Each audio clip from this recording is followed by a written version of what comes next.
Assalamualaikum warahmatullahi wabarakatuh. Izin memperkenalkan diri, nama saya Dewi Asrini Aprilia, mahasiswi Pendidikan Kimia Universitas Lampung dengan NPM 2113023081. Dalam video kali ini saya akan mempresentasikan materi mengenai perhitungan delta H reaksi secara eksperimen dan perhitungan delta H reaksi dengan hukum Hess guna untuk memenuhi tugas mata kuliah kimia sekolah kelas 11. Adapun indikatornya adalah sebagai berikut. Assalamualaikum warahmatullahi wabarakatuh. Selamat pagi anak-anak. Waalaikumsalam warahmatullahi wabarakatuh. Selamat pagi, Ibu. Bagaimana kabarnya kalian hari ini? Apakah semuanya sehat? Alhamdulillah sehat Ibu. Apakah ada yang tidak hadir hari ini? Hadir semua Ibu. Baik, sesuai dengan kesepakatan kita, pada pertemuan kali ini kita akan melakukan penentuan nilai delta H suatu reaksi melalui percobaan. Dan pada akhir pertemuan kemarin, Ibu sudah memberikan kalian LKPD yang berisi rancangan untuk kegiatan praktikum kali ini, mulai dari penentuan variabel, penentuan alat bahan, dan prosedur kerja. Apakah kalian sudah mengerjakannya? Sudah, Ibu. Silahkan kalian kumpulkan ke depan ya, dan Ibu akan mengecek rancangan yang sudah kalian buat. Baik, Ibu. Ibu sudah mengecek seluruh rancangan yang kalian buat, dan semuanya sudah hampir benar, namun Ibu juga sudah membuat rancangan yang sesuai untuk kegiatan praktikum kita pada hari ini. Bisa kalian perhatikan, Ibu akan menuliskan ya di papan tulis ya. Baik, setelah kalian baca dan kalian pahami, apakah ada yang ingin ditanyakan? Di sini ada yang tahu tidak ya, mengapa dalam percobaan kali ini kita menggunakan konsentrasi larutan sebagai variabel bebas, suhu sebagai variabel terikat, dan jumlah larutan sebagai variabel kontrol. Saya, Bu. Karena variabel bebas adalah zat yang mempengaruhi atau sesuatu yang mempengaruhi dari jalannya suatu reaksi. Dan yang mempengaruhi pada percobaan kali ini adalah konsentrasi larutan. Sedangkan variabel kontrolnya, mengapa jumlah larutan? Karena jumlah larutan pada kegiatan ini, pada percobaan kali ini dibuat sama, Bu, yaitu sama-sama 25 mili.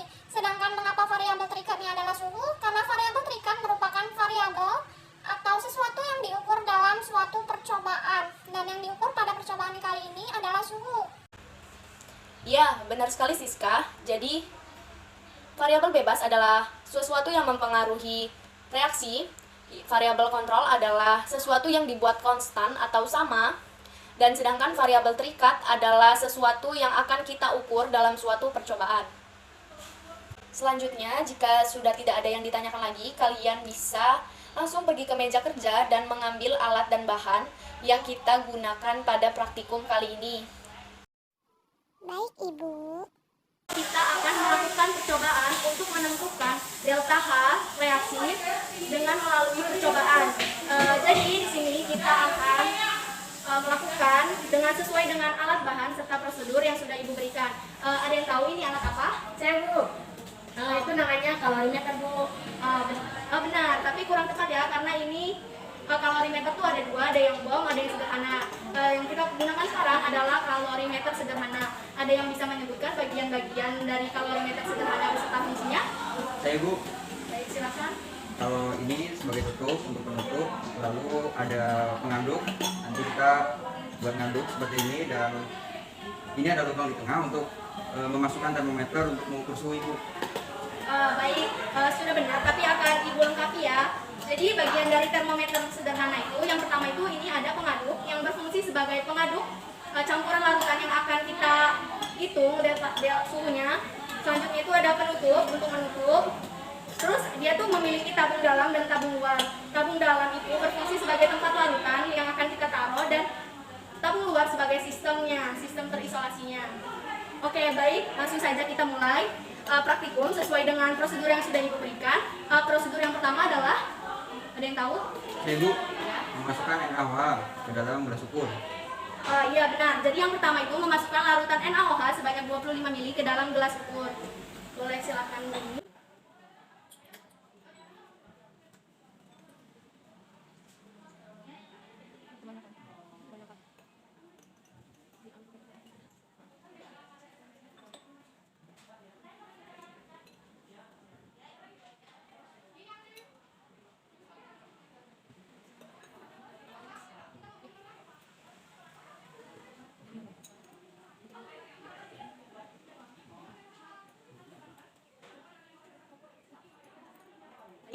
Selanjutnya adalah menuangkan HCl juga, larutan HCl ke dalam gelas ukur sebanyak 25 ml juga.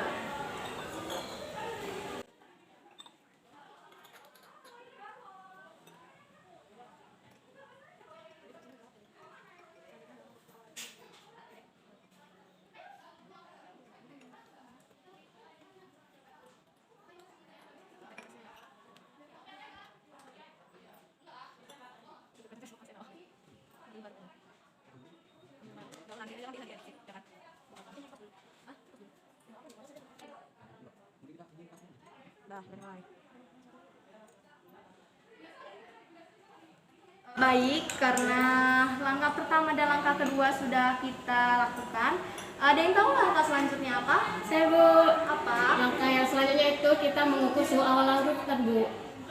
Oke, benar. Jadi kita akan mengukur suhu larutan awal, yaitu larutan HCl dan NaOH 1 molar. Baik, silakan dilaksanakan.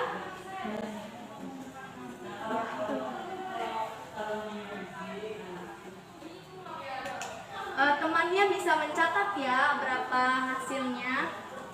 Di batangnya sih.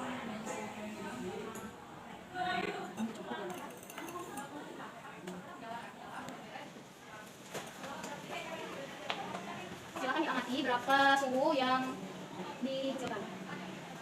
Kira-kira berapa ya suhunya? Baik, suhunya adalah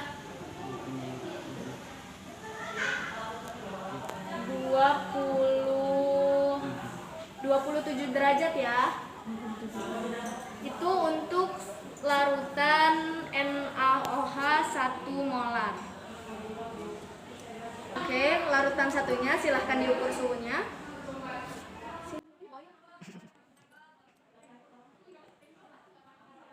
Silahkan diamati.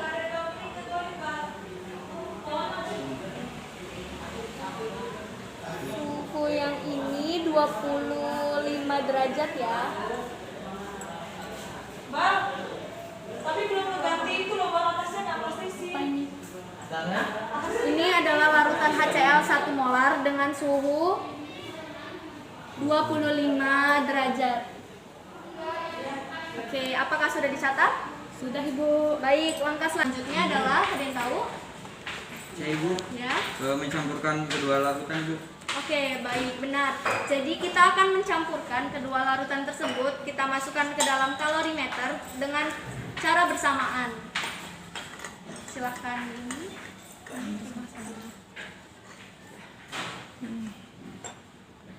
Satu, dua, tiga.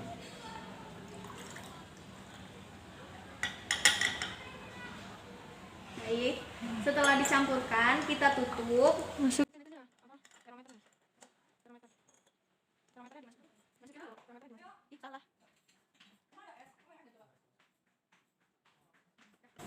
Setelah itu kita aduk sampai kira-kira campurannya homogen. Bisa diaduk. Sambil diamati perubahan suhunya ya.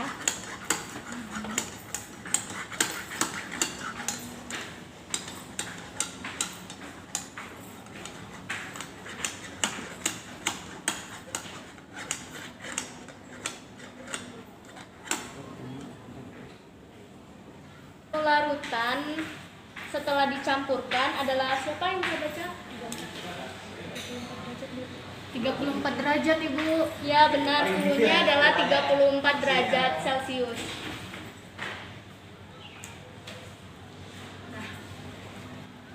Baik, praktikum kali ini sudah selesai. Bisa kalian rapihkan dan bersihkan kembali alat dan bahan serta meja kerjanya ya. Baik Ibu. Baik, karena praktikum sudah selesai, adakah dari perwakilan kelompok yang ingin membacakan hasil pengamatan dari pengamatan yang sudah kalian amati pada praktikum kali ini? Saya Bu, saya Tia dari kelompok 4 ingin membacakan hasil percobaan dari kelompok kami. Adapun hasil pengamatannya adalah suhu awal larutan NaOH 1 molar adalah 27 derajat Celcius, suhu awal larutan HCl 1 molar adalah 25 derajat Celcius, dan suhu campuran larutan setelah Baik, terima kasih Tia. Selanjutnya kita akan menentukan delta H dengan perhitungan. Perhatikan penjelasan Ibu di papan tulis ya. Baik, untuk menentukan jumlah kalor dari suatu larutan, rumusnya adalah M kali C kali delta T, di mana Q sama dengan jumlah kalor dengan satuan joule, M adalah massa zat dengan satuan gram, dan C adalah kalor jenis, serta delta T yaitu adalah perubahan suhu, di mana kalor reaksi sama dengan min kalor larutan, dengan delta H sama dengan kalor reaksi dibagi dengan mol. Setelah penjelasan Ibu, kalian bisa menghitung nilai dari delta H suatu reaksi dari percobaan yang kalian lakukan tadi dengan rumus yang sudah Ibu jelaskan tadi. Ibu akan memberi waktu selama 5 menit, dan jika ada hal yang ingin ditanyakan atau masih dibingungkan, silakan ditanyakan. Izin bertanya Ibu, ini menghitungnya secara mandiri atau berkelompok ya Ibu? Menghitungnya sesuai kelompok ya. Baik Ibu, terima kasih. Baik, sudah 5 menit. Adakah yang ingin mempresentasikan hasil kerjanya di depan? Saya Bu, saya Amri, saya ingin mewakili kelompok saya untuk mempresentasikan hasil kerja kelompok kami Bu. Diketahui volume NaOH sama dengan 25 mili atau 0,025 liter, molaritas NaOH 1 molar, volume HCl adalah 25 mili atau 0,025 liter, molaritas HCl adalah 1 molar. Suhu awal larutan adalah 28 derajat Celcius dan suhu akhir larutan adalah 34 derajat Celcius. Di mana perubahan suhunya atau delta T-nya adalah sebanyak 6 derajat Celcius. Kalor jenisnya 4,2 Joule per gram, rho larutan sama dengan 1 gram per mili. Di mana massa NaOH sama dengan rho kali V sama dengan 1 gram per mili, dikali 25 mili sama dengan 25 gram, massa HCl itu 25 gram, massa campuran HCl plus NaOH yaitu 25 gram ditambah 25 gram maka 50 gram, mol HCl itu rumusnya molaritas dikali dengan volume maka menghasilkan 0,025 mol, begitupun yang NaOH menghasilkan 0,025 mol NaOH, di mana Q larutan sama dengan M kali C kali delta T, jadi 50 gram dikali 4,2 Joule per gram dikali 6 derajat Celcius menghasilkan 1260 Joule atau 1,26 kJ. Q reaksi sama dengan min Q larutan, yaitu min 1,20, di mana delta H-nya adalah Q reaksi per mol min 1,26 kJ per 0,025 mol menghasilkan min 50,4 kJ per mol. Maka reaksi yang terjadi antara NaOH dan HCl mengakibatkan kenaikan suhu dari 28 derajat Celcius menjadi 34 derajat Celcius sehingga delta T-nya sama dengan 60 derajat Celcius, dan juga terjadi perpindahan energi dari sistem ke lingkungan dengan perubahan entalpi yaitu sebesar min 50,4 kJ sehingga reaksi tersebut tergolong reaksi eksotherm. Jadi persamaan termokimianya adalah NaOH aqueous plus HCl aqueous menghasilkan NaCl aqueous plus H2O liquid dengan delta H reaksi sama dengan min 50,4 kJ per mol. Seperti itu Ibu. Apakah benar? Baik, benar sekali Amri. Sekarang kalian sudah paham kan bagaimana cara menghitung delta H hasil reaksi berdasarkan percobaan? Alhamdulillah sudah paham Ibu. Lalu, adakah yang ingin ditanyakan atau masih dibingungkan? Tidak ada Ibu, semuanya sudah cukup jelas. Baik, jika kalian sudah mengerti dan paham mengenai penentuan delta H suatu reaksi berdasarkan percobaan, silakan kalian perhatikan ke depan karena kita akan melanjutkan materi yaitu perhitungan delta H berdasarkan hukum Hess.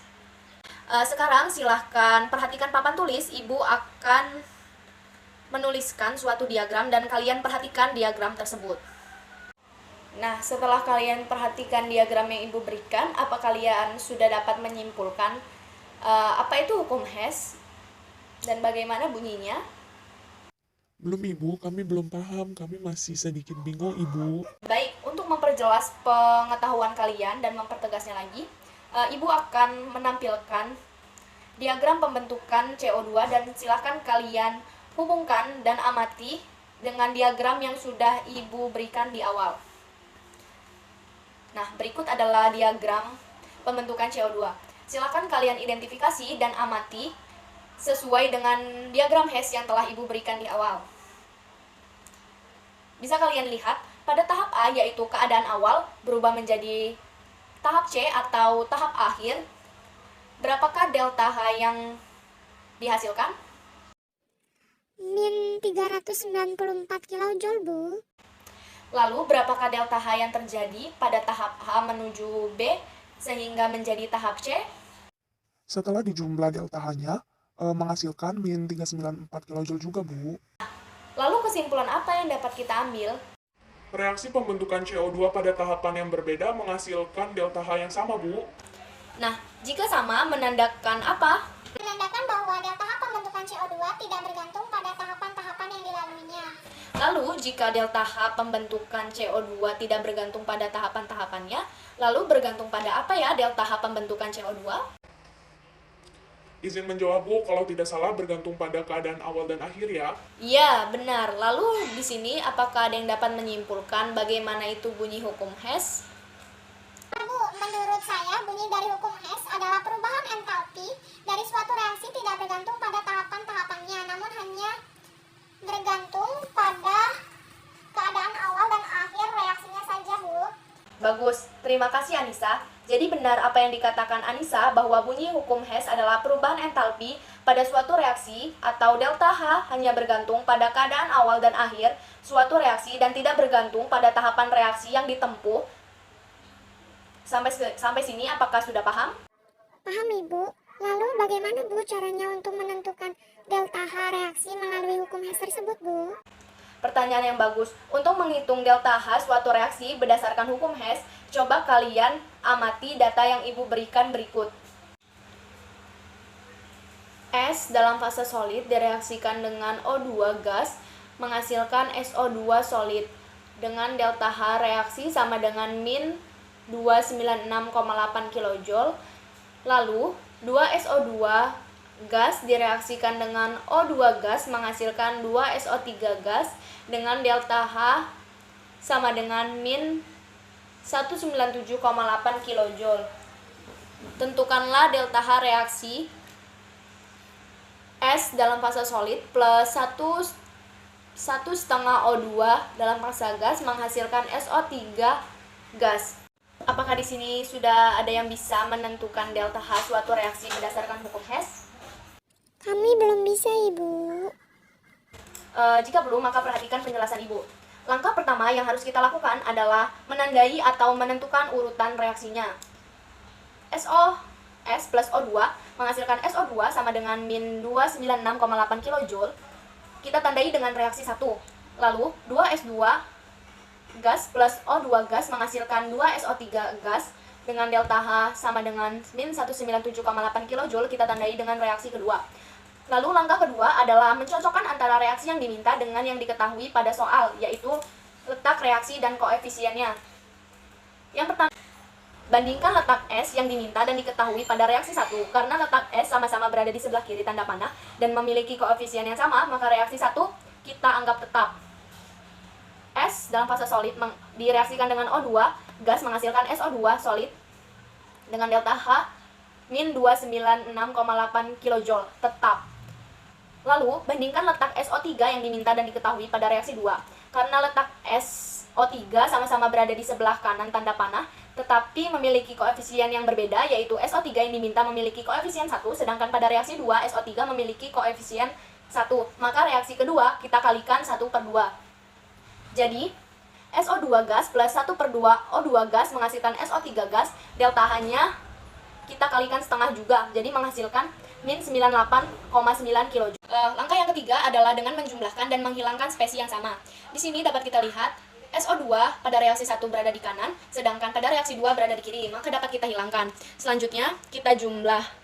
Lalu menghasilkan S solid plus 1/1/2 O2 gas menghasilkan SO3 gas dengan delta H sama dengan min 395,7 kJ. Sama dengan reaksi yang diminta pada soal. Bagaimana? Apakah kalian sudah paham untuk menentukan delta H reaksi berdasarkan hukum Hess? Alhamdulillah sudah paham, Ibu. Baik, jika kalian sudah paham, silakan kerjakan soal berikut dan kumpulkan ke depan ya. Baik Ibu, tapi apakah sama Bu cara yang digunakan untuk menentukan delta hanya apabila terdapat 3 reaksi bukan 2 reaksi Bu? Cara yang digunakan untuk menghitung 2 reaksi atau 3 reaksi itu sama dengan cara yang Ibu ajarkan tadi. Ibu tekankan sekali lagi ya bahwa langkah pertama yang harus dilakukan adalah menandai atau menentukan reaksi tersebut, yaitu ditentukan urutannya. Selanjutnya yaitu mencocokkan reaksi yang diminta dengan yang diketahui, yaitu letak reaksinya. Jika perlu dibalik, maka silahkan dibalik dan mencocokkan koefisiennya antara yang diminta dan yang diketahui. Lalu, hilangkan spesi yang sama dan jumlahkan delta H-nya. Baik, apa ada lagi yang ingin ditanyakan atau masih dibingungkan? Tidak ada Ibu, alhamdulillah sudah paham. Baik, karena sudah ada yang tidak ingin ditanyakan lagi dan sudah tidak ada yang dibingungkan, maka Ibu cukupkan pertemuan kali ini. Silahkan dikumpulkan tugasnya dan dipelajari lebih lanjut lagi. Ibu akhiri, wassalamualaikum warahmatullahi wabarakatuh. Waalaikumsalam warahmatullahi wabarakatuh. Terima kasih Ibu.